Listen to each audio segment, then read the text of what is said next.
Most people think of fear as a feeling, but in many chronic conditions, fear isn't just a feeling. It becomes a physical state, one that drives the body to keep producing symptoms long after the original cause is gone. So here's what's actually happening and how to stop it. Your brain is not a passive alarm system. It's an active decision maker. Every second, it's scanning your body, assessing threat levels, and deciding how much pain, fatigue, IBS, anxiety, depression to produce. In a healthy nervous system, that's brilliant. Real danger, real response, danger passes, system quiets. But in a sensitized nervous system, the kind that underlies most chronic conditions, the calibration breaks down. The brain gets stuck in threat mode. It keeps producing symptoms not because the body is damaged, but because it has learned the body is dangerous. And fear is the fuel keeping that learning alive.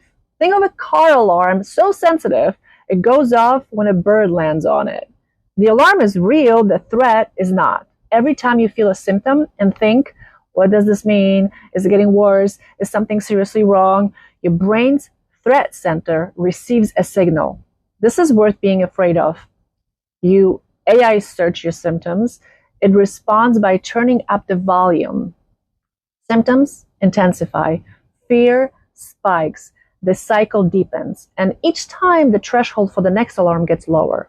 The fear of the symptom ends up causing more damage than the symptom itself. That's not a small insight. That's complete reframe of chronic illness. And it doesn't stay in the nervous system. Chronic fear inflames the body, disrupts immune function, suppresses healing, and alters your hormones.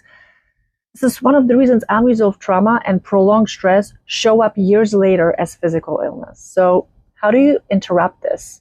First, try to understand what symptoms actually are.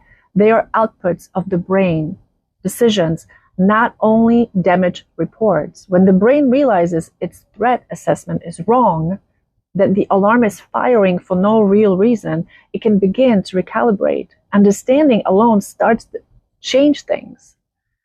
Then meet the sensation differently. Instead of bracing or panicking, turn toward it with curiosity. Observe it like a scientist while quietly telling your nervous system, this is uncomfortable, but it's not dangerous. I'm safe. That message builds new neural pathway.